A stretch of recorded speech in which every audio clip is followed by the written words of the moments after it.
Dear friends, কাজ করছি, মানে এখন আমি প্রেস করছিলাম। এই বৃষ্টির চোটে প্রেসওয়ালা বসছে না, তো প্রেস করতে করতে একটা কথা হঠাৎ আমার মাথায় এলো আর কি, যে এই যে পিএ পিএ পিএ পিএ ব্যাপারটা, এটার নাকি 10 মিনিট কত সেকেন্ডে একটা ব্যাগ দেখিয়েছে। এর আগেও আমরা দেখেছি যে কোথায় একটা বেড়াতে গেছিলো, কোন দমের বাড়ি, আলুর দম না কারুর বাড়ি, সেইখানে ইচ্ছে করে প্যানোরামা করে পুরো ইয়েটাকে ঘুরিয়ে নিয়ে, মানে ক্যামেরাটাকে ঘুরিয়ে নিয়ে একটা ব্যাগ দেখানো হয়েছিল। সেই একই স্টাইল কিন্তু এখানে খেলা হচ্ছে, বুঝতে পারছো ডিয়ার ফ্রেন্ডস? কি বলছি বুঝতে পারছো কি আমার কথাটা? সেই ব্যাগ দেখানো, এখানেও নাকি 10 মিনিট কত সেকেন্ডে একটা ব্যাগ দেখানো হয়েছে। তাহলে কি এই পিএ গিমিকটা, এটা কি ইচ্ছাকৃত হয়েছে? কারণ এর আগের ভিডিওতে আমি বললাম যে পিএকে বেচছে, তখনই আমার স্ট্রাইক করেছে, না হলে ওই ভিডিওতেই বলতাম। দেখো, সত্যি কথা তো, দর্শকরা যেটা বুঝতে পারছে, লোকটা সারাদিন ধরে এডিট করছে, সে কি সেটা বুঝছে না? নিশ্চয়ই বুঝছে। তাহলে এই জিনিসগুলো কেন রাখছে? এক তো বেচা, দুই চর্চায় ফিরে আসা। একটা জিনিস লক্ষ্য করো, মানে নেগেটিভ বলো পজিটিভ বলো, শুধুই টিনা, শুধুই টিনা, শুধুই টিনা, শুধুই টিনা, টিনা টিনা টিনা টিনা, পুরো ওয়াইটিতে গুঞ্জ হচ্ছে টিনা, টিনার ভিউজ আপ, বুঝতে পারছো? ফোকলারে ফোকলারে সবাই দেখতে যাচ্ছে ফ্ল্যাটে, কোথাও কোন কোণে ফোকলা টিকটিকি হয়ে আটকে আছে, যেখানে স্পষ্ট বোঝা যাচ্ছে যে ফ্ল্যাটে ফোকলা যাওয়ার কোনো চান্স নেই। কারণ লিগ্যাল টিম প্রথমে অবজেক্ট করবে। টিনা যেখানে ছেলে পাওয়ার এত কাছে, বা ছেলে মা পাওয়ার এত কাছে, সেইখানে এসে তীরে এসে তরি নিজে থেকে টিনা ডুবিয়ে দেবে, তা তো হয় না। এক নম্বর কথা, লিফটে গেলে কেউ দেখবে, 5 তলা থেকে লিফটে নামবে, উঠবে, লিফটে কি সবসময় ও একা নামবে তাই হয়? টিনার ঠিক সামনে এক আন্টি আছেন, একদম মুখোমুখি বাড়ি। আমি নিজে আজীবন ফ্ল্যাটে থেকে এসছি, ফ্ল্যাটের কাজ কারবারগুলো আমি জানি। ওই আন্টি ময়লা রাখতে বেরোবেন, কোনো কাজে বেরোবেন, মুখোমুখি, মানে সেই পেঁপড়ের মতো টকরে যাওয়া। সুতরাং বাড়িতে একটি পুরুষ থাকলে বোঝাই যাবে, তার জামা কাপড় মেলা হবে, কোনো না কোনোভাবে দেখা যাবে। তাছাড়া টিনার অ্যাড্রেস কি কারোর অজানা? এই তো খোকি খাকি বললো সেদিন, শাড়ি পরে ভিডিও করতে বসলো, বললো গেছিলাম ওর ফ্ল্যাটে, গিয়ে দেখি তালা ঝুলছে, হেন তেন। তাহলে যে কেউ যে কোনো মুহূর্তে পৌঁছে যেতে পারে, বুঝতে পারছো? সুতরাং ফোকলা ওখানে নেই, কিন্তু তবু ফোকলা কন্ট্রোভার্সি টিনার ভিউকে আপ করে দিয়েছে। তখন এদের মাথায় একটি খিচুড়ি জন্মেছে, বুঝতে পারছো? লোকটার প্রথম কথা হচ্ছে চর্চায় থাকতে হবে, সেই চর্চায় থাকতে গিয়ে বউ খোয়ালো, চর্চায় থাকতে গিয়ে বউ খোয়ালো। প্রথম দিন থেকে আমি যে কথাটা বলে আসছি যে টিনা ভুল করেছে, কিন্তু ভুল করার পেছনে যুক্তি আছে। দিনের পর দিন তোমরা যারা বলছো দৈহিক অমুকের জন্যে, দৈহিক অমুকের জন্য, আচ্ছা বিবাহিত জীবনে দৈহিক ব্যাপারটা কি খুব জরুরি নয় এবং মানে অবভিয়াস নয়?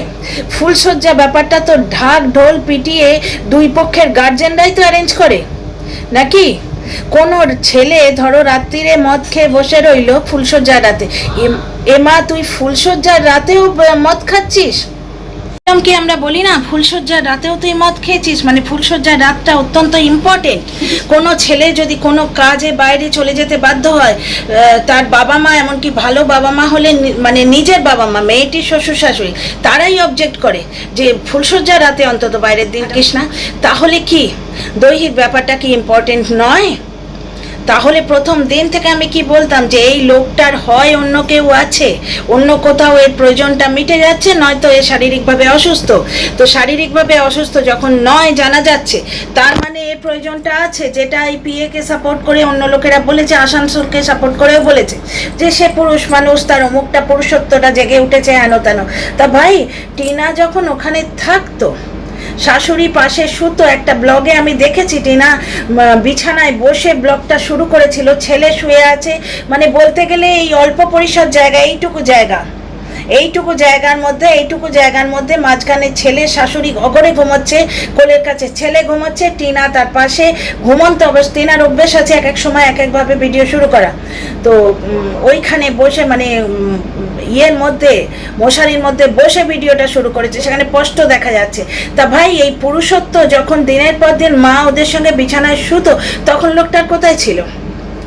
আজকে 8 মাস না 9 মাস বউ চলে গেছে বলে 8 মাস না 9 মাস বউ চলে গেছে বলে লোকটার পুরুষত্ব জেগে উঠেছে, তাই তো?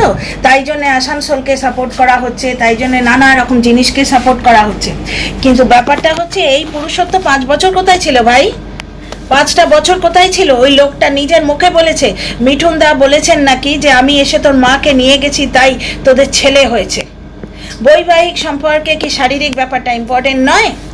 এখন কিন্তু লোকে বুঝছে, তাই টিনার আজ 80.7 মানে অলরেডি 7-এর ঘরে পৌঁছে গেছে।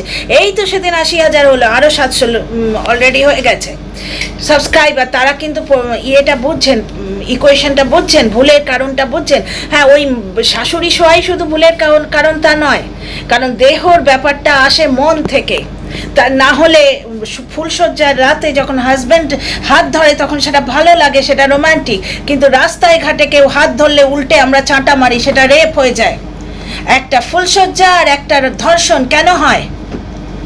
আমি জানি না ইউটিউব এই কথাটা ইউজ করার জন্য আমায় মাফ করবে কিনা, কিন্তু বোঝাতে গিয়ে আমি বললাম। যাই হোক, একটা আমাদের কাছে ইভ টিজিং লাগে বা আমাদের মলেস্ট করা মনে হয়, আর একটাই আনন্দ দেয়। কেন? সেখানে মন থাকে, সেখানে মন থাকে, বুঝতে পারছো? মন ছাড়া দেহ আসে না। তো প্রথম থেকেই মনটা মরে গেছিল, বুঝতে পারছো? যার জন্য ওর পা পিছলেছে সেটা ঘটনা। সে বারবার বলেছে আমি ভুল করেছি, সে ভুলটা কিন্তু বলেনি বেশ করেছি। এদের দলের কন্টেন্ট ক্রিয়েটাররা যেরকম বলে আসানসোলে গেছে বেশ করেছে। আচ্ছা, আর একটা পয়েন্ট এখানে বলি। একটি অদ্ভুত রটনা হচ্ছে যে পুলিশ নাকি টিনাকে বাচ্চা দিতে চেয়েছিল, টিনা তখন নেয়নি। কোনো ডিজিটাল প্রুফ আছে?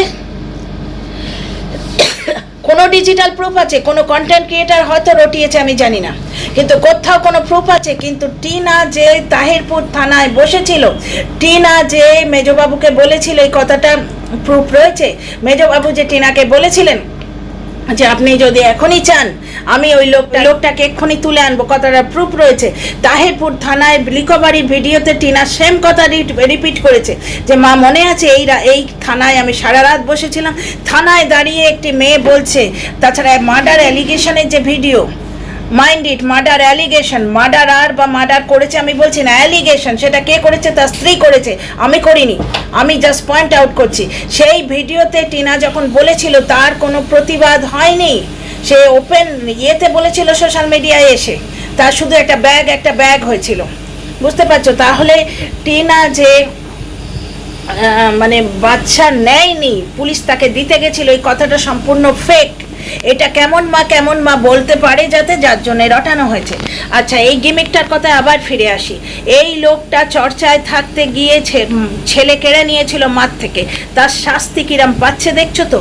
দেখো, এটা ছেলের অধিকার, মায়ের অধিকারকে মারো গুলি। মাকে তো তোমরা আজকে ময়াকার বলে একটা গালি দিচ্ছ গিয়ে, কারণ ওই যে কমেন্টটা আমি এর আগের ভিডিওতে নিয়েছিলাম, মানে একটা কমেন্ট আছে না যে আমিও ডিভোর্সি কিন্তু ছেলেটিকে বুকে জড়িয়ে তুমি বেরোলে না কেন, তার জবাব কিন্তু আগের ভিডিও দিয়েছি, গিয়ে দেখো। সমস্ত কমেন্ট নেব। একটি কমেন্ট বিশাল বড় এসছে, আজে বাজে কথা বলেছে, ফালতু কথা, অনেক অযৌক্তিক কথা বলেছে, অনেক যুক্তি ভুল, কিন্তু উনি গালিগালাজ করেননি, ভদ্রভাবে বলেছেন, তাই কমেন্টটা নিয়ে আমি পরে ভিডিও করবো। এখন কমেন্টটা পড়ার অবস্থায় নেই, এখন কতগুলো জাস্ট কথা বলতে এসেছি। দ্বিতীয় কথা, টিনার মা ওই বাড়িতে কিছুদিন থেকেছিল বলে কেমন তেমন অমুক, এবং শুধু তাই নয়, ওই ক্লাউন বুড়ি যে আমায় বলে যে আমি পার্সোনাল লাইফে নোংরামো করেছি বলে আমি টিনাকে সাপোর্ট করছি। তো এই 80,000 লোকও পার্সোনাল লাইফে নোংরামো করে এসছে, সরি 80,700 লোকও নিশ্চয়ই পার্সোনাল লাইফে নোংরামো করেছে। হ্যাঁ গো, 80,000-এর সঙ্গে ডবল করো, কারণ নোংরামো করবে তো কারোর সঙ্গে, তাহলে 1,60,000-এ দাঁড়িয়ে যায়। তাহলে 1,60,000 লোক নোংরামো করেছে নাকি? তো যাই হোক, তারা নোংরামো করেছে নিশ্চয়ই, নাহলে টিনাকে কেন সাপোর্ট করছে? তো এই লোক মহিলা, ওই ক্লাউন বুড়ি, ওই কথাগুলো কিন্তু বলতো, এবং কিভাবে বলতো, মাকে পর্যন্ত জড়িয়ে। টিনা এবং টিনার মা একটা জিনিস চেক করতে গেছিল, যেটা ও মাছের নামে বলে। এরা তো সব যৌনাঙ্গ স্পেশালিস্ট, পুরুষের যৌনাঙ্গ তুলে ভিডিও করে, পয়সা কামায়। একটা বুড়ি, অন্তর্জলি যাত্রার বুড়ি, সে একটা বাচ্চা মেয়েকে ভার্বাল রেপ করছে পুরুষের যৌনাঙ্গ তুলে। দিয়ে ওয়ার্ডটা তোমরা ভুলে যাওনি নিশ্চয়ই, আজ একাছাড়ির দিন তো, তাই ভয়ে থাম্বনেলগুলো ডিলিট করেছে হয়তো। এখন ক্যাতা কুড়ানি বলতে শুরু করেছে। ক্যাতা কুড়ানি বা কেন বলে? টিনা কি কাঁথা কুড়িয়েছিল? টিনা একবার জিজ্ঞেস করেছিল কাঁথাগুলো কোথায়, ওগুলো নকশি কাঁথা। টিনার ফ্ল্যাটে যখন কাঁথা তুলে রাখছিল ওয়ার্ড্রোবে, তখন দেখেছো তো কি সুন্দর সুন্দর কাঁথাগুলো। তো ওই কাঁথা পয়সা দিয়ে করতে হয়, এবং আমার দর্শক বন্ধু বলেছেন, আমার কমেন্ট বক্সে আছে কথাটা, যে এই কাঁথার অনেক দাম।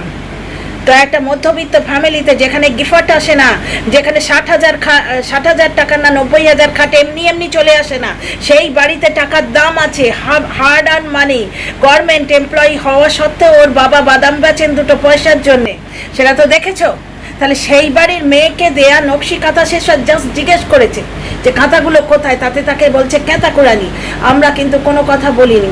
একটা কথা দেখো, এই যে লোকটা চর্চায় থাকার জন্য তার শাস্তি পেল, এবং আরও পাবে, কারণ প্রথম থেকে টেন্ডেন্সি হচ্ছে ছেলেকে মায়ের থেকে কেড়ে নেবে। টিনা যতবার বাপের বাড়ি যেত ততবার এ বোলচালগুলো দেখবে। এমনকি 6 মাসের বাচ্চাকে বলছে মাকে টাটা দিয়ে দাও, মা থাকুক বাপের বাড়ি, তুমি চলো আমার সঙ্গে। 6 মাসের বাচ্চা যখন সে ব্রেস্ট ফিডিং নিচ্ছে, জাস্ট মুখে মামা ভাত হয়েছে। মামা ভাত হয়েছিল প্যান্ডেল করে, বিশাল খরচা করে, কিন্তু বাপের বাড়িতে যারা ছেলে ছাড়া একবারে মারা যাচ্ছে, ছেলে অন্তঃপ্রাণ, মানে ছেলেকে ছাড়া তার জীবনে আর কিছু নেই। ছেলেকে মানুষ করার জন্য সে আজকে টিনাকে গালি গলজ থেকে আরম্ভ করে ফোকলা ফোকলি শাকচুনি থেকে আরম্ভ করে কত কথা বলছে। সেই ছেলের তারা কিন্তু অন্নপ্রাশন করায়নি, মুখে প্রসাদ দিয়েছিল। এটা ডিজিটাল প্রুফ আছে, পাল্টি পিসোর বাড়িতে হয়েছিল, ঠিক আছে। আচ্ছা, আরেকটা কথা যেটা বলতে বলতে কথাটা ঘুরে গেল, সেটা হচ্ছে ওই মহিলা, ওই ক্লাউন বুড়ি টিনা এবং টিনার মাকে এইভাবে বলতো যে তারা সেই জিনিসটা তারা চেক করতে গেছিল। তাহলে আজকে এই পিএ থাকাকে যারা সাপোর্ট করছে, তারা ওই লোকটার ক্যারেক্টারকে কি বলবে? কি বলবে? এর ওই অমুকের চাহিদাটা নয়, শরীরের চাহিদাটা এর নেই। ব্যাপারটা এখন কিন্তু আমার অন্য মনে হচ্ছে। আমার মনে হচ্ছে ইচ্ছে করে আমাদের কন্টেন্ট দেয়া হয়েছে, আমাদের ইচ্ছে করে কন্টেন্ট দেওয়া হয়েছে চর্চায় থাকা। কারণ ওই ব্যাগ দেখানোটা দেখে আমার এই পয়েন্টটা স্ট্রাইক করলো। ঠিক এইভাবে ব্যাগ দেখিয়েছিল একটা জায়গায়, তোমাদের মনে আছে যেখানে সেই আলুর দমের বাড়ি গেছিল? ব্যাগ দেখানোটা দেখে আমার কিন্তু এই কথাটাই মনে হলো। তো ডিয়ার ফ্রেন্ডস, তোমরা একটু ভেবে বলো তো আমি ঠিক বলছি কি ভুল বলছি।